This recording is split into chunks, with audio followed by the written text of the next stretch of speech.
Hey, Grand Rising. It is Saturday, January 10th, 2026. Cheers.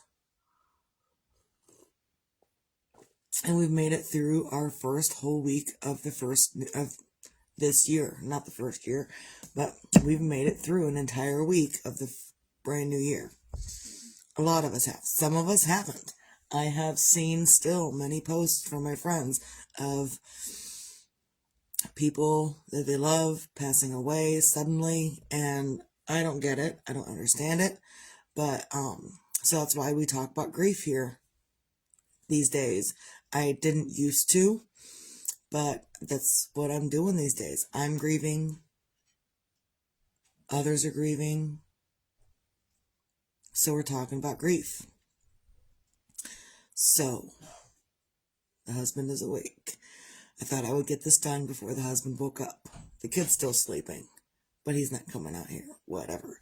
So that's what we do. And last night, the husband didn't have to work, so we were talking, and I don't remember what we were talking about, but we talked about grieving and Jeremiah, and I was like, look, no, I don't want to talk right now.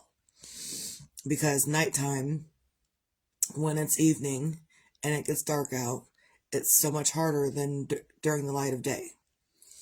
And I know other people that I probably don't know, but I'm sure there are other people that when the evening comes and things are settled down for the day, that's when the grieving gets harder, gets worse.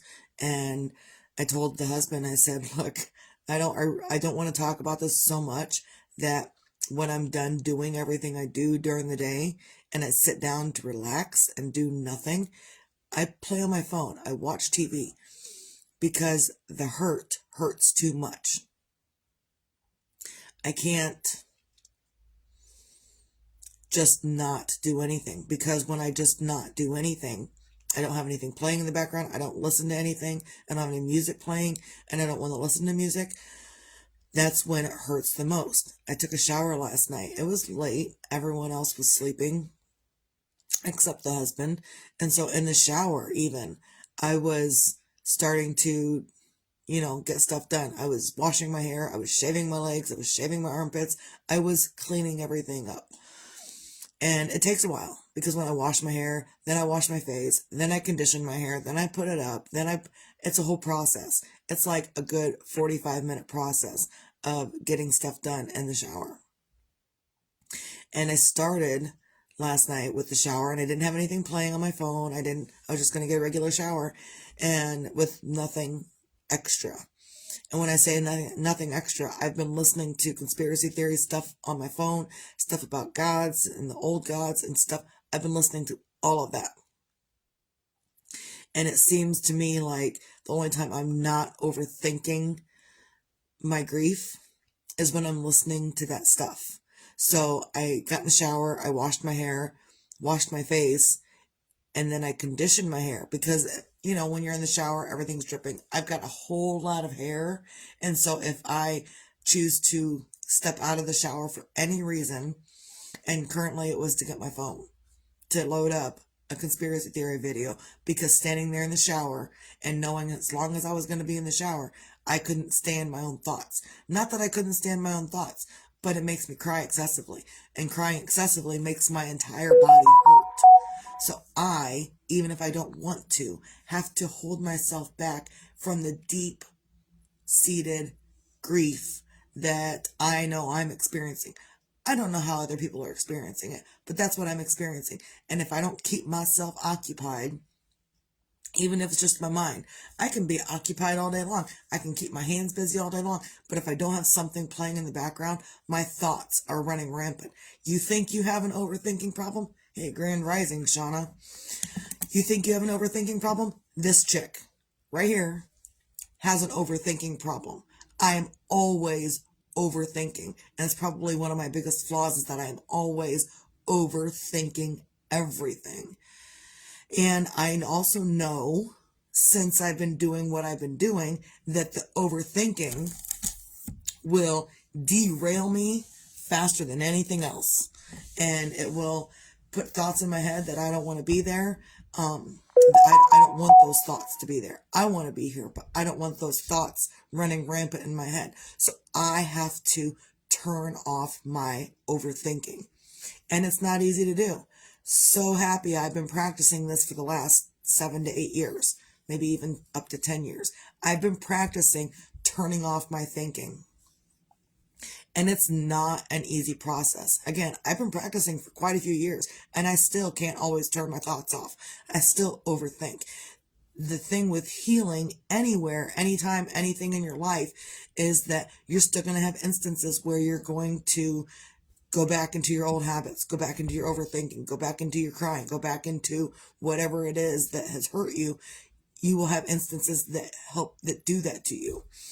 I thought I was healed. I thought I was, at some point, sometimes someone will look at me, if I've got a bad attitude, they're like, aren't you healed? Why you got a bad attitude for?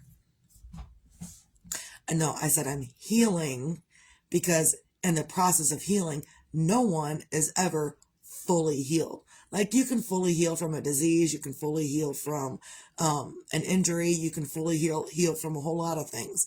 But spiritually and emotionally, if you've suffered anytime throughout your life and you're trying to heal from all of that suffering throughout your life, it takes time to do it, and it's never ending.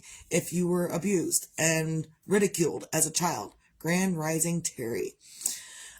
If you were abused and ridiculed or whatever as a child, then that stuff stays with you forever.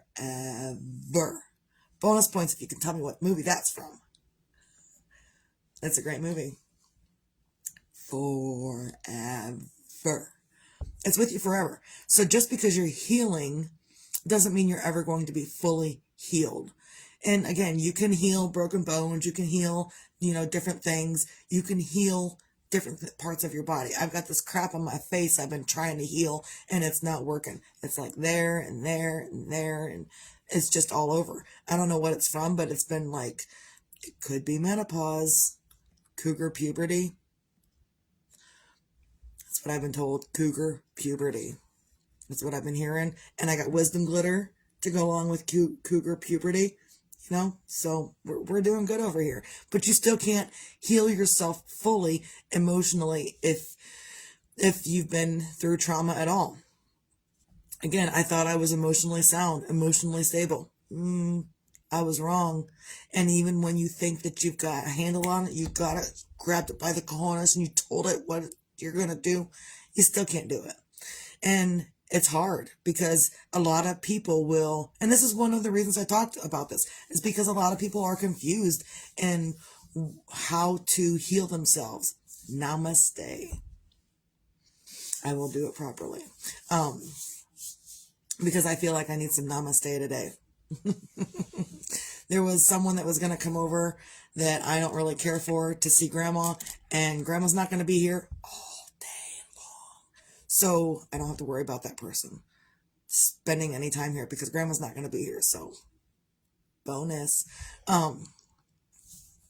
So yeah, when we're healing and some people will say, aren't you healed?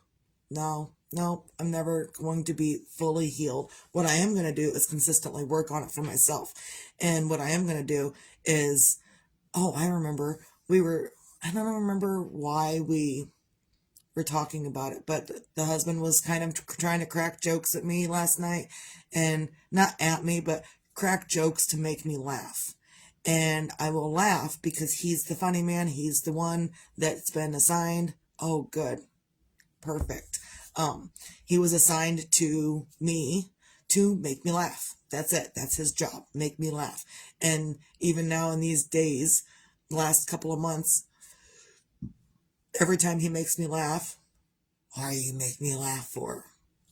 So I laugh for a minute, maybe not even a minute, maybe 5 seconds. And then I go back to, why were you making me laugh? Because I don't feel like I should be laughing right now. I don't think I should be, having joy right now. And I know I need to. There are many times during what I'm talking about that I'm thinking in my head of the things that I did 20 years ago when I was grieving, as opposed to the things that I'm doing now when I'm grieving. And they're not the same. They're totally different. both instances were totally different. So I'm just trying to do things differently. And there's coffee out here. Like, there's not coffee out here. Misty's been up since 6 o'clock, 7:30, something like that. There's coffee. Always coffee. And if we run out of coffee, we'll brew more coffee because there's always coffee. So if you need to stop by, have a cookie. I got cookies and a cup of coffee, and talk about your shit for just a few minutes, just to get it out of your head. It's the same thing as writing down in a journal. You know what the difference is? When you write shit in a journal, it's not going to tell you that you're stupid. It's not going to give you bad advice. And it's certainly not going to scream and yell at you. You know what a journal does? It fucking listens. Does exactly what you tell it to do. It listens to you and nothing else. So, I'm all over the place this morning. I don't know where I was going with all that.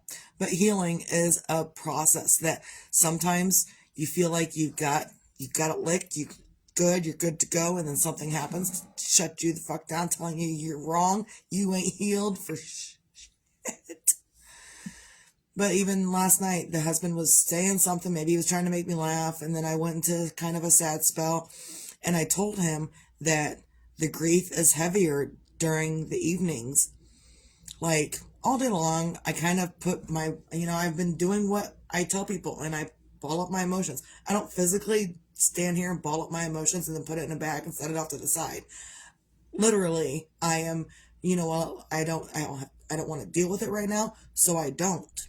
And in the evenings when I'm by myself or with the husband and it's just quiet, I inevitably pick that bag back up and hold it tight. And it's not fun. But sometimes it's necessary. Sometimes you need to pick up those feelings and deal with them for a little bit. And then sometimes you don't. Sometimes you just leave the feelings just sit there and do nothing. And you go do your own thing. So, find your own things. I don't even know if I made any sense today. Like, I have no idea if I made any sense through any of whatever I've just talked about. Because I'm all over the place and I'm kind of right now. That's okay. Oh, before I end this, look, I finished this guy yesterday, and his legs move. I love the legs move and the arms move, and the wings are there, and it's amazing. Oh, shit. I almost dropped it in my coffee. It would have been a coffee flavored dragon. It would have been a what? Coffee smelling? Yeah, it would have been a coffee smelling dragon. So, and then last night I also started working on something else. I am not going to tell anyone what it is. I'm just going to show this. And it's got eyeballs. So this is the head of the thing that I'm going to be making. And it's a caddy. It's a craft caddy that I'm making. And it has eyeballs. So, and it's going to have these colors in it too. Because I like blue. And this craft caddy is for me. I'm making myself a craft caddy out of yarn. It's going to be amazing. It's like a pincushion type craft caddy. I am ecstatic to make this craft caddy, and I want to see how long it takes me to make it. It looks like I should be done. If no one interrupts me, I should be done before the end of the day. But if people interrupt me, I'm going to be like, why are you talking to me? I'll be Schneagle. My precious. Whatever. Bonus points if you know where Schmeagle came from. I know you know. You don't have to say anything, Peanut Gallery. I know you know. So find your own things on a Saturday to feel grateful for. I'm grateful for my yarn this morning. I'm grateful for my grieving. I am grateful for my grieving because I'm grateful for the tools that I have to get through the grieving that I'm doing. Because some people are grieving for the first time and they don't know which way to turn. They don't know how to do the next right thing, the next best thing, the next step. They don't know. So again, it's the reason for these videos. Look, I don't know the next point in grieving, the next step, but we're all doing this together. And as long as I've got skills from before, I'm going to use them now.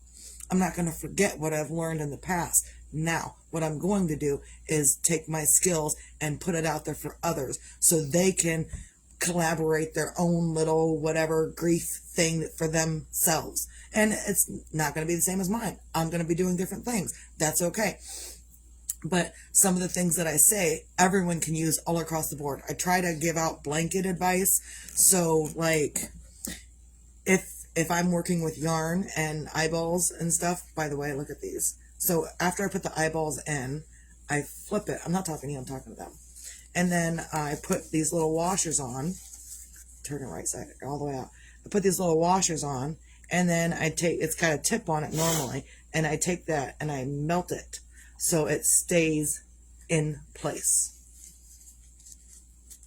And then I flip it back out. And I got eyeballs. It's going to have glasses too. It's going to have glasses. It's a grandma crochet caddy. I'm going to tell you what it is. That's a grandma crochet caddy. But this one's going to have brown hair with wisdom glitter. It's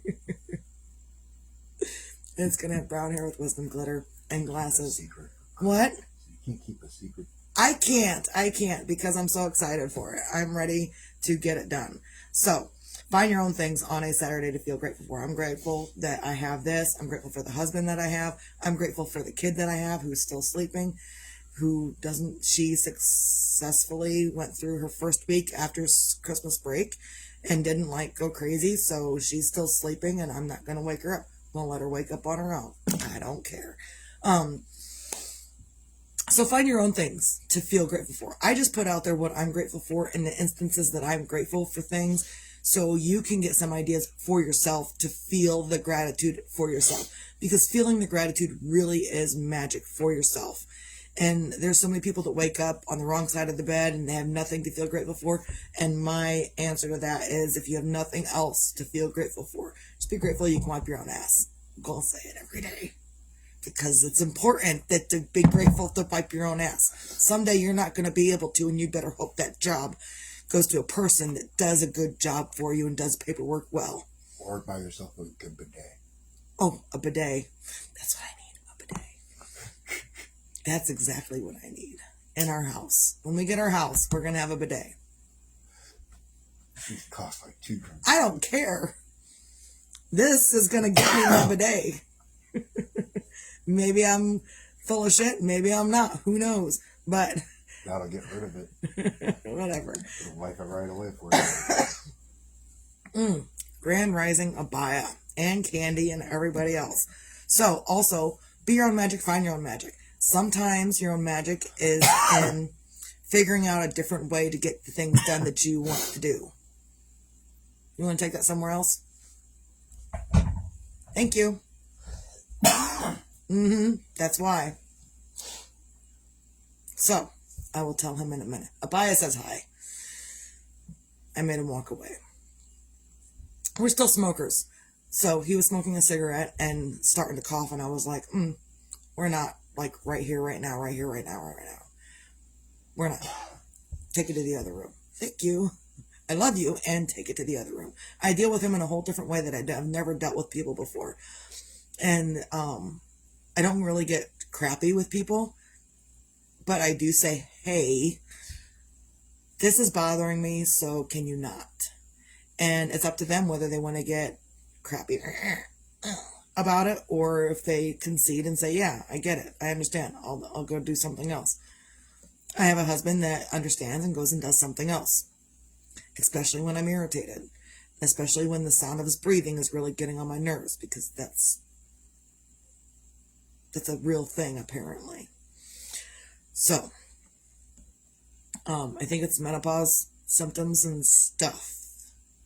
So, and I don't have any reference for menopause because my grandma had a hysterectomy, my mom was taking birth control, and then she realized she was going through menopause. So I really have no reference for anyone that's been through menopause.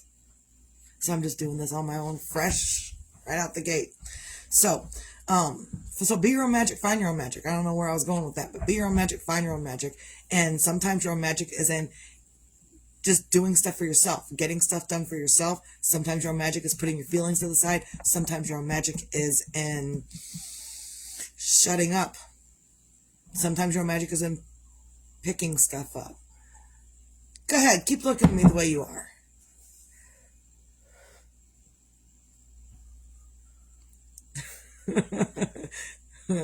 So, and I've lost my train of thought. Quit looking at me. I'm touching you. Quit looking at me. I'm not touching Quit you. looking at me. I'm gonna put it right there in front of your face. Quit looking at me. So, it's my coffee cup. Because he keeps looking at me funny. Weird. I can't see it now. I don't I'm care. not even looking at you. So, also be your own sunshine. And I guess if you have nothing to feel sunshiny about, sometimes you can, I don't know, be sunshiny. That my husband's giving me a hard time right now. Whatever.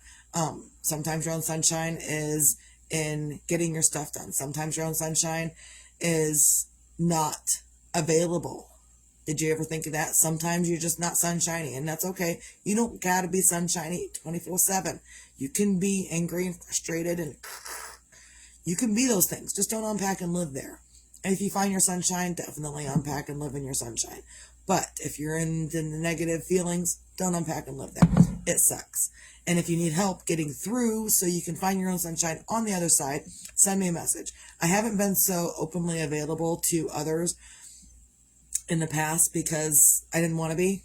And after hearing about all of this other crap going on in the world, I'm available. Even if it's just for a few minutes, even if it's just to put you on the right mental path track to get you where you need to be. Because again, going through therapy, my therapist couldn't fix me. My therapist gave me tools for me to fix me. And so that's what I offer to others is, yeah, I cannot help you physically. I cannot help you with all of this other stuff that you need help with, but I can put you in the right mentality to do it yourself. Put you down the right path. Put you down the right path, peanut gallery. Whatever. So, recap. Find your things to feel grateful for. Be your own magic. Find your own magic. And be your own sunshine. And if you can't do those things, that's okay. I'm not always sunshiny. I'm not always magical. And I'm not always grateful. Sometimes I'm a fuck the world person. I was kind of getting to that point last night. And then I really told the husband, shh, so I could not be a fuck the world person because I didn't want to be. Like sometimes you get there and you don't want to be there. And I get it. You want to be a happy-go-lucky person, but then things that are going on in your life suck and you don't want to be there. So I get it. I get both sides of it. So if you're having problems, send me a message. I'll send you something back. I will help you get through whatever it is you're trying to get through. My therapy was free. I will help you find therapy for yourself for free. And I will also give you the tools that my therapist gave to me. My therapist, first week, 2 weeks of my therapy, she gave me some tools, but you have to put the work in, people. You got to put the work into yourself. You can go to therapy for 1,000,000 years, and until you put the work into yourself, it ain't going to work. So that's really all I got. Find your own things to feel grateful for. Be your own magic. Find your own magic and be your own sunshine. If you can't, send me a message. I will tell you what to do. Good at that. I am good at that. I had a job at the factory. I worked in shipping. And it was my job. I got paid to tell people where to go and where to stick it. Because I was in shipping, I had to tell the truck drivers, I had to find the lost truck driver bumbling around. Where do I go? Get in your truck. I'll tell you where to go. Go around the back of the building. And I'll tell you where to stick it. Stick your truck in the dock. Dock 9 or 10. Put it in there. We will load you up and you can be on your way. And I'll tell you where to go after that. Right out the back. So I got paid to tell people where to go and where to stick it. It was so much fun. And it made my job fun. So whatever.